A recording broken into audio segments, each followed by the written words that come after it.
From the Olympian, which is the local newspaper, op-ed, written by Anne Fischel, Zoltan Grossman, and Lynn Nelson, subtitled Special to the Olympian, published on October 9th, 2017 at 6 a.m., bright and early. The Evergreen State College recently settled its tort claim with faculty members Brett Weinstein and Heather Hang, who then resigned. Well, was it its tort claim or the tort claim by Brett and Heather, who then resigned, or a part of the settlement was that they resigned? So I don't know how a legally minded person would revise that statement. Although their claim to have, quote, received verbal and written hostility based on race, end quote, has been widely reported, very few media have covered the larger and terrifying racist backlash against their critics. All right, I really hope that they're going to supply us with this narrative that they have of this larger and terrifying racist backlash against their critics. I do have some emails that show that certain people did get what we call hate mail right now, but I've always found that these three people, Anne Fischel, Zoltan Grossman, and Lynn Nelson, constantly promote this narrative of colleges being under attack, and I'm always waiting for them to add some citations to their story. So I hope that they supply some juicy meat to this matter.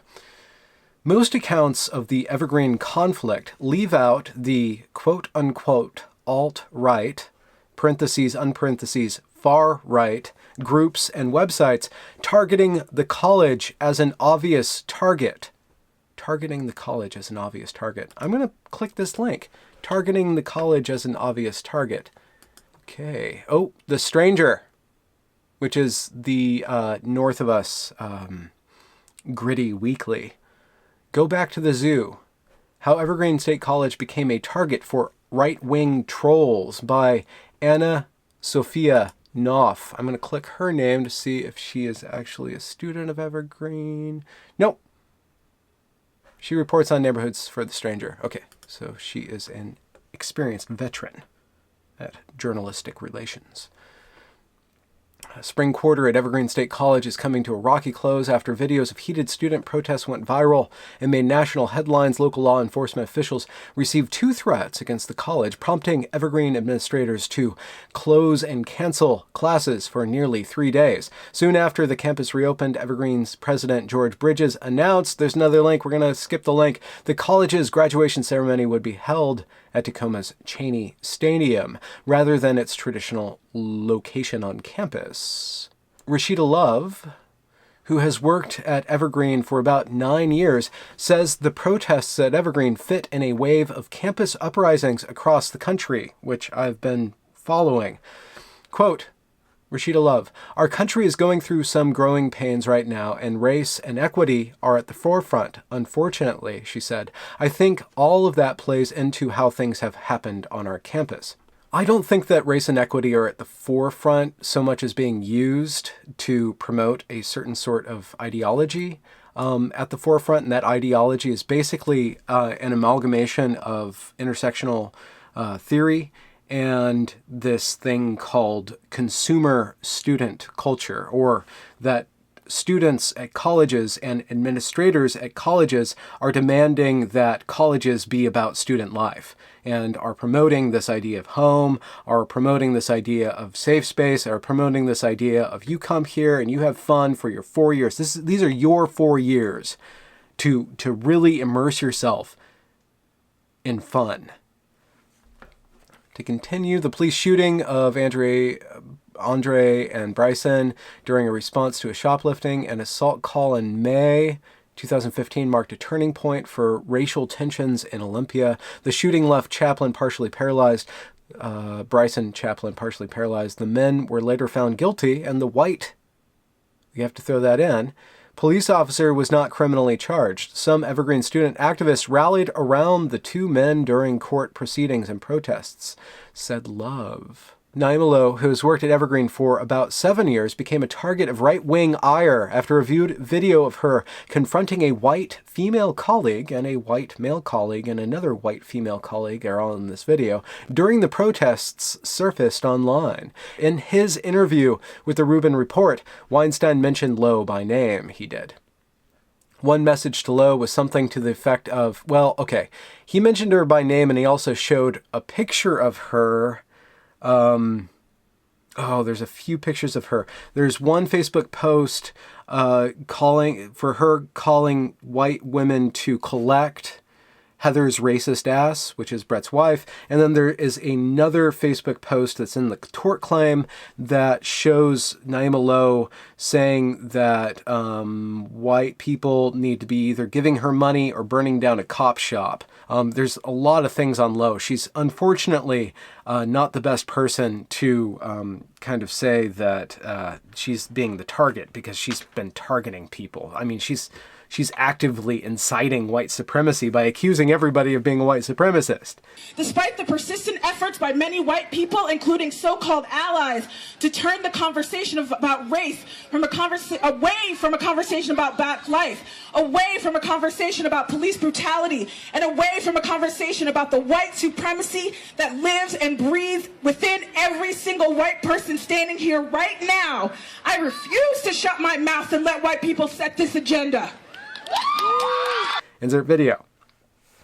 Okay, one message to Lowe was something to the effect of, I hope you get lynched, you fat nigger bitch. I said nigger and then I paused at bitch, but that's all in quotes. No one cares about the N-word, read another. Go back to the zoo. In the video, I don't stand for that crap. Even though I'm reading it. In the video, Lowe claims that white Evergreen faculty and staff did not do enough to support students of color in their fight for equity on campus. Edits of the video shared across social media frame her as someone radicalizing the students, Lowe said. But that's not what happened, she said. Although internet commenters lambasted Lowe for berating a female staff member, the instructor said she was responding to comments from some Evergreen faculty members she found to be dismissive to the student protesting in support of their demands. I do not deny whatsoever that I yelled, that I was in people's faces, that I was pissed, said Lowe.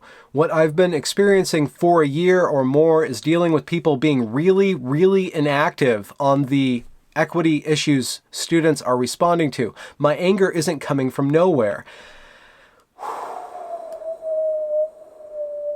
And neither is the students' long simmering frustration with a lack of administrative action to address racism on campus, said Lowe. I believe that many of my colleagues are in support of making changes reflected in the Equity Council's plans, she said. But I also believe that it is valid for students to be upset that we aren't moving fast enough as an institution to enact those changes. Okay. Perhaps Brett Weinstein and other people in his camp are saying, hold on, this isn't going to do what you want it to do.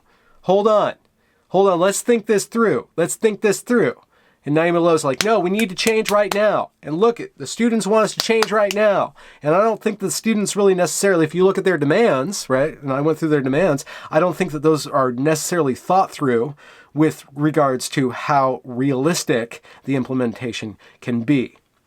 So maybe we should slow down a little bit and consider things. Yes, racism is wrong. I'm not arguing that.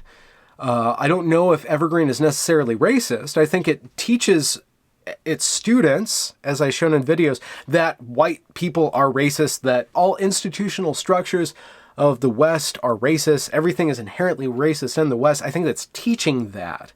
And then I think that the students are acting under that information. So we go back to the article that I started with and like, okay, well, where is the facts? Where are the facts? Show me the actual data. If you can show me the actual data and then I can have people look at it who can say, oh, that data is done really well, then we can proceed. But until that point, you guys defending yourselves against the alt-right is just, it seems like a red herring to me.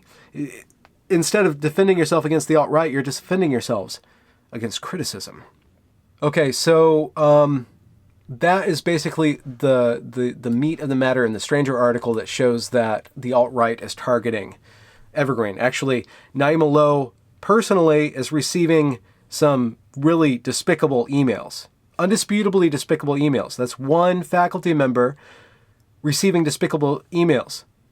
And if we go back and we look at the film of Naima Lowe, and then we go back and we look at her CV, we go back and look at the videos that she makes, 39 questions for white people. I mean, she has a PR problem with public relations.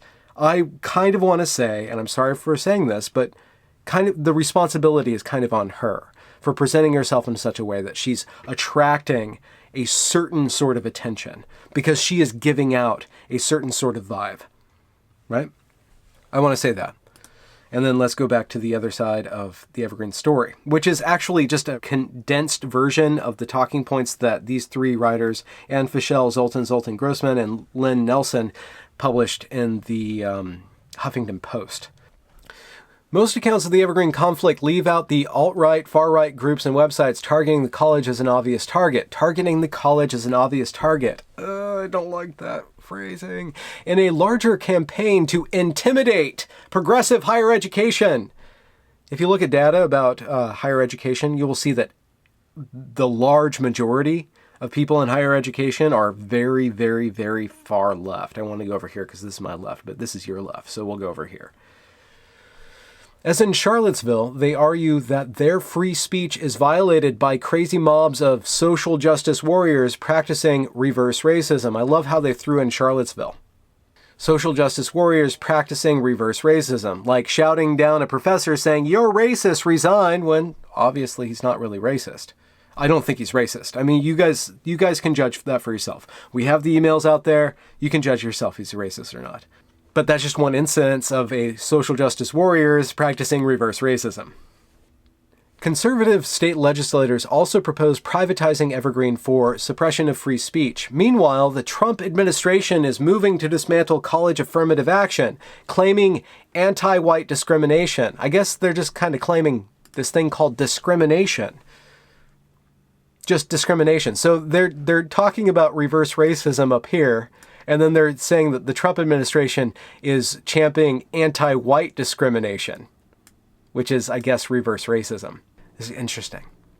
It's interesting, and it's not well thought through. I'm going to say that. And they're going to call me a hater, actually. One of Zoltan Grossman's commenters on the picture that he posted of me and Brett Weinstein and a current student to his public Facebook page. One of the commenters on that was a special advisor to Vice President Georges, and he likened myself and Brett Weinstein to a murderer, saying that we might be intelligent, but we're promoting hate. I don't know. I don't think I'm promoting hate. Unless critical thinking and wrestling with ideas is hate, I do not think I'm promoting hate. I mean, this is a guy who worked for 16 years in preschool. I'm really, really based in love, right? I really want to dismantle or de-emphasize the hating motivation that motivates us on the playground, as well as the playground of public discourse. But anyways, that's a side point. Which goes to say that me disagreeing with these people is going to be construed by them as hate speech. Free speech is hate speech for them. Or a certain person speaking certain things is equivalent to hate speech. And I think that's bollocks. I do. Weinstein argued that inviting whites to attend a voluntary day of absence activity on campus constituted reverse racism, even though the church had space for only 200 people out of Evergreen's 2,800 white students. A lot of students were told that they had to participate in this. This wasn't necessarily not mandatory for everybody. This was credit-bearing for certain students to attend this, or to absent themselves from the physical building and go meet under a tarp in the woods. Actually, meet under a tarp in the woods for credit if you're white. So it's a difficult situation. I think it was handled poorly.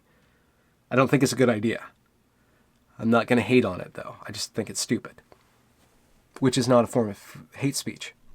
As I tell my students, my preschool students, or I did when I was teaching preschool, they would say that somebody's stupid. I'm like, no, a human being's not stupid.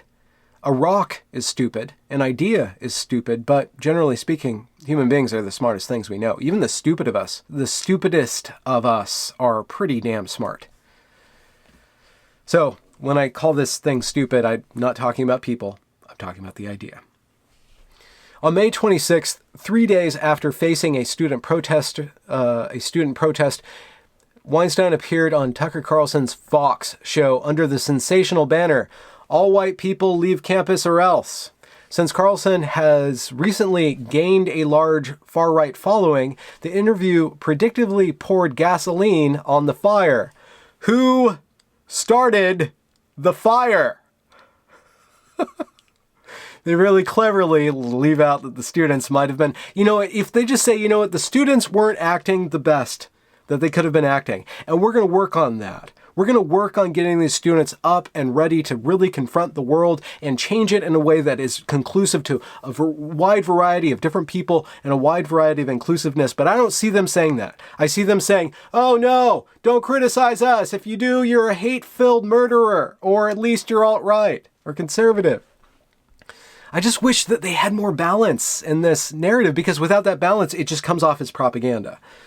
Also on May 26th, a Portland far-right activist killed 2 men protecting 2 African-American women, one of them Muslim. Okay, so now they go to Portland. They cherry-pick their facts. I'm not for murdering people. Why do I have to keep on saying this? I'm trying to deal with their way of thinking.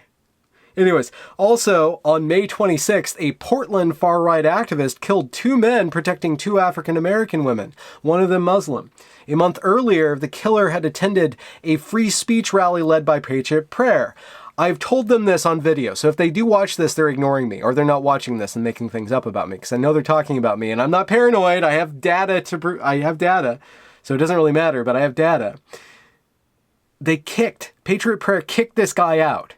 There's video of that.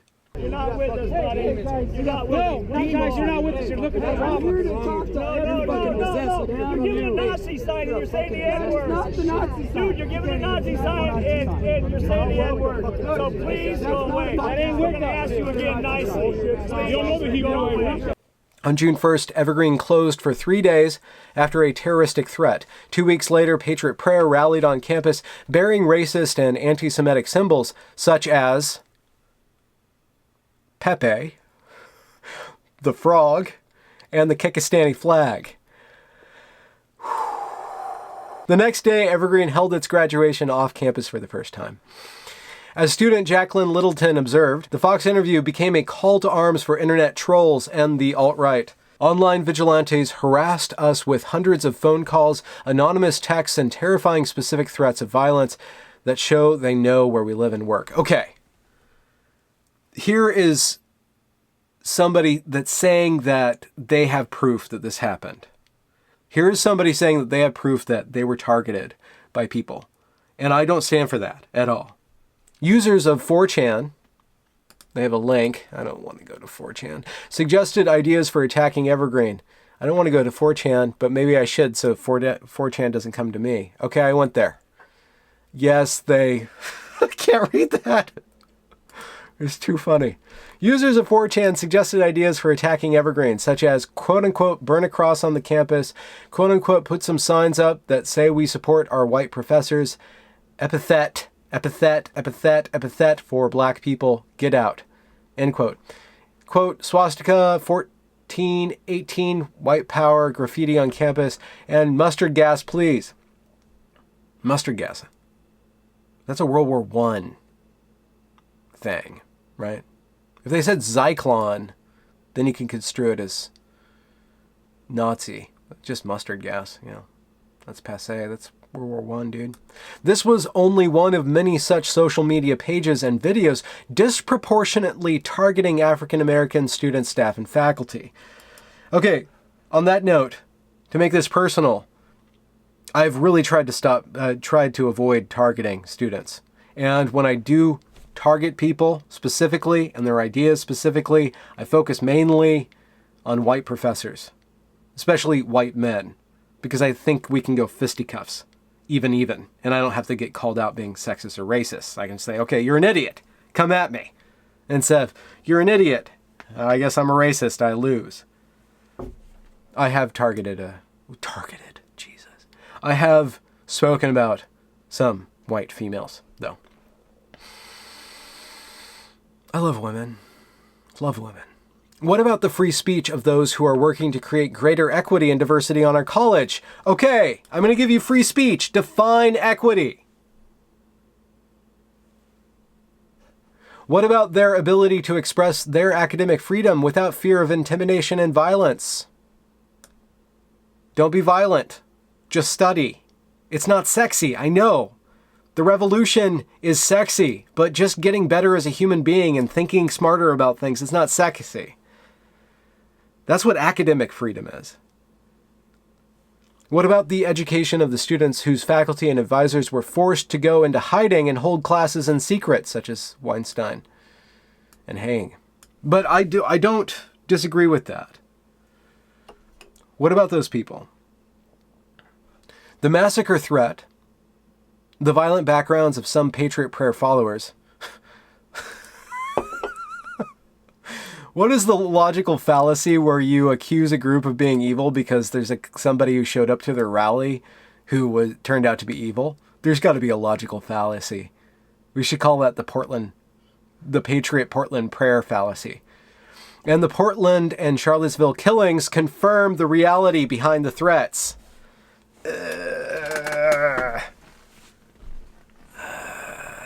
The resulting fear silenced many community members, preventing their viewpoints from reaching the media, crowded out by those with sensational rhetoric and access to social media platforms. Wait, hold on. Maybe they're talking about me. I'm such a narcissist. The resulting fear silenced many community members, preventing their viewpoints from reaching the media, crowded out by those with sensational rhetoric and access to media platforms, like social media platforms, like YouTube. Somebody else could be doing the same thing I'm doing for the other side. You're totally free to do that. And actually, I'm sure you will get a lot of attention. It might not be the attention that you want, but you'll get the attention. I'm nothing special, so they're probably not talking about me. Damn it, narcissism foiled. But the Evergreen community will no longer be intimidated. Yes! Like recent crowds in Boston and San Francisco, we are exercising our free speech to condemn hate speech. You go.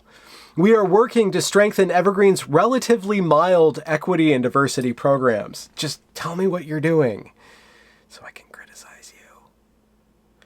Our college has weathered previous propaganda campaigns and found propaganda campaigns.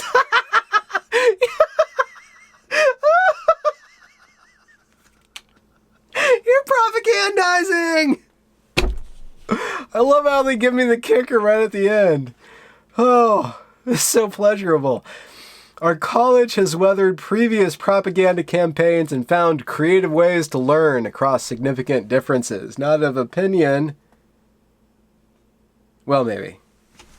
Higher education, as a key part of democracy, can be more engaging and resilient when it faces up to the challenges of our times. Okay, and then the italicized text. Anne Fischel has taught media and community studies at Evergreen since 1989 and was the 2017 elected faculty graduation speaker.